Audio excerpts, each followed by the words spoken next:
Cum îl scrii corect? Acquaintance, colleague, leisure. Oi, ghinic, nu știi. Doamne, tu mă rușine. Hello, fantastic people! Eu sunt Rita de la Fantastic English și în acest video vom vorbi despre 10 cuvinte de nivel intermediar spre avansat pe care noi tare des le scriem greșit. So, let's go!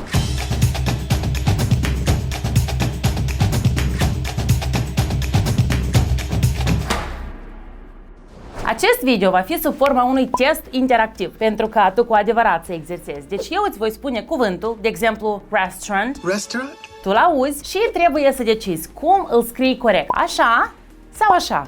Restaurant. Come on, decide.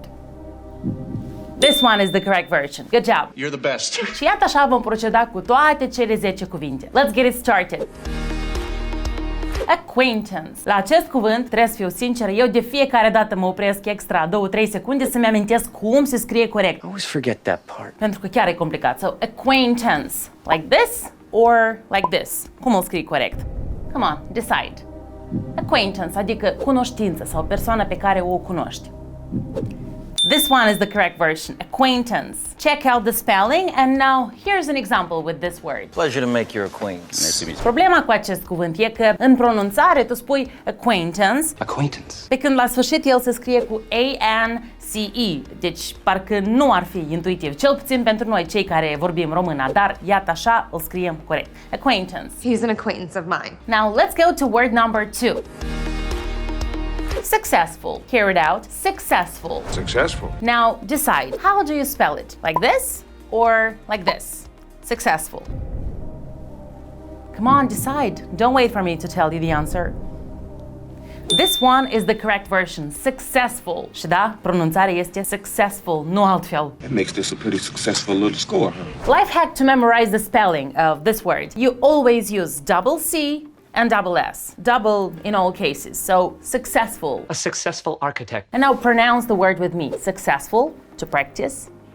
Successful. Good job. Now let's go to word number 3. Existence. Existență. So, existence. How do you spell it? Like this or like this? Existence sau existance? Eu știu cum voi așa le spuneți când le scrieți. So, I speak your language. Which one is correct? Come on. Existence. This one is right. Good job. These infinity stones each control an essential aspect of existence. For instance, the existence of the internet helped a lot of people. Existence, like that. My existence is questionable. Hai să facem o scurtă pauză. Știi un pic engleza, dar vrei să ai un nivel mai bun? Ai vrea să faci cursuri de engleză online din confortul propriei case? Atunci vino la cursurile mele de engleză online. După orice curs îți garantez că engleza ta va deveni considerabil mai bună. Dovada acestui fapt sunt miile de absolvenți ale cursurilor mele. Apropo, ai garanția satisfacției, adică primești toți banii înapoi în cazul în care cursul nu ți se potrivește. Apasă pe linkul din descrierea acestui video pentru mai multe detalii. Apasă! Now, in number 4, we have a very special and confusing word. Jewelry, like these things, bijuterii. So, jewelry. You like jewelry? How do you spell this word? Like this or like this? I know it's a little bit more advanced, but try to decide. Jewelry? Jewelry? Which one?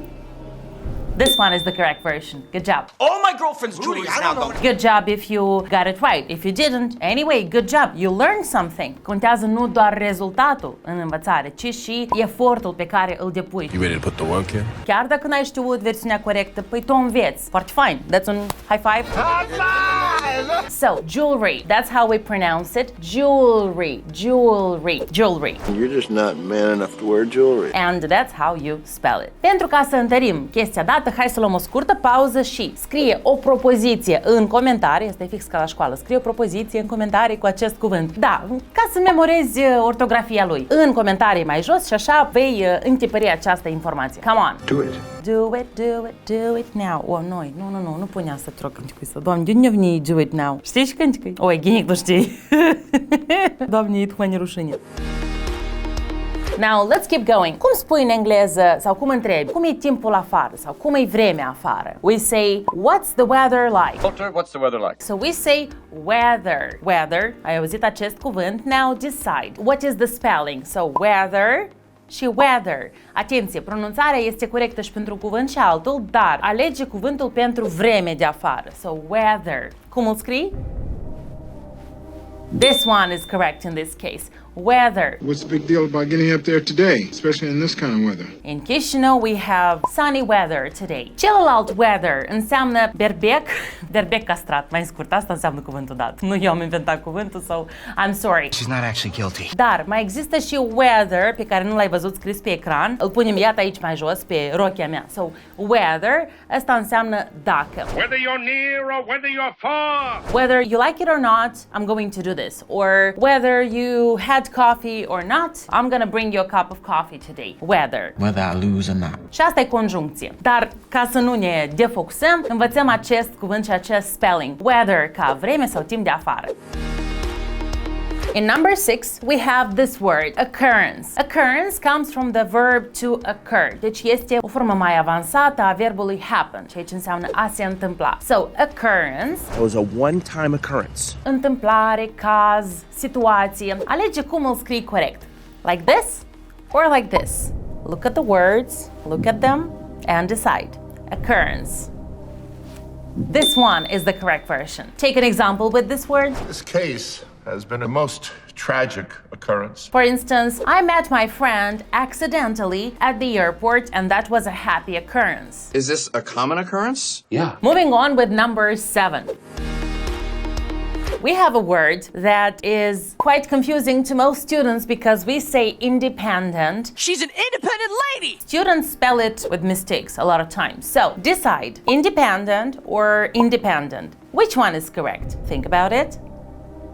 Știi română, așa că probabil chestia asta e dubioasă pentru că în engleză el se scrie la fel ca în română. Independent, so independent. To assist at the birth of an independent India. Dacă tot vorbim de acest cuvânt, hai să-l repetăm. Independent, accent pui pe pen și poți face așa o mini săritură unde ești tu. So independent, accent pe acea silabă. Independent. You too can become financially independent. Nu independent, te rog. Vezi? Prinde bine să știi româna, pentru că aici aplici ortografia din română în engleză, exact așa. Oh, in number 8 we have a very good word. A good word because many people mispronounce it. So we say colleague, tu încă nu-l vezi, dar ascultă. Colleague, pui accent pe prima silabă. Colleague. Colleague to colleague. Și înseamnă, după cum ți-ai dat seama, coleg. De ce zic că e un cuvânt bun? Pentru că deseori îl aud colleague, pe când accentul pe prima silabă. Și acum hai să vedem cum se scrie el. Colleague, colleague. Which one? Try to decide. Okay, now don't try, decide. Which one is correct? This one. Good job. So, colleague. Your colleague is stateless. Dacă tot suntem la acest cuvânt, scrie un exemplu în comentarii cu colleague și împarte acest video cu un coleg. Share this video with a colleague so that your colleague also learns to speak English well. Otherwise, he will never learn. Now let's go to number 9. We have the word conscious. Listen to this beautiful word, an advanced word. Conscious. Deci conștient, cel care are conștiință, like I'm conscious right now. How do you spell this word? Like this, conscious, or like this, conscious? Look at these words. Come on, decide. This one? No, we spell it like this, conscious. Așa scriem cuvântul ăsta. Take an example with this word to memorize it. Your conscious defenses are lowered. Like chiar când și așa de multe litere în plus, când acolo se aude numai conscious. Really? Why? Alright, now here we are at word number 10. Leisure. Leisure, as in leisure time. What do you do in your leisure time? Adică timp liber, răgaz, tihnă, odihnă, hodină. Îmi place cuvântul ăsta. So, leisure. Leisure. Which one is the correct spelling? Leisure or leisure? Decide which one. Come on, decide. This one is the correct spelling. Leisure. They also call it a leisure activity. And by the way, eu spun leisure pentru că asta e în engleza americană și eu deseori folosesc acest accent preponderent. You're looking at a man of leisure. Dar în engleza britanică spunem leisure. At your kindest leisure. So leisure, leisure, it's the same word. Ține minte că îl scrii iată așa. Leisure, da? Leisure. For instance, what kind of leisure activities do you have? I watch films, I, for instance, go for a walk, and I watch Rita and I watch her videos in my leisure time. She is right. Alright, now we are done with this video. Te rog să scrii în comentarii ce ai aflat nou din acest video și dacă ai aflat mai multe lucruri, atunci neapărat împarte-le cu toată lumea în comentarii. Make sure to subscribe to our channels. We are everywhere on YouTube, Facebook, TikTok and Instagram. I'm wishing you an amazing day today and as always, be fantastic! Și s-o dus așa. Be fantastic.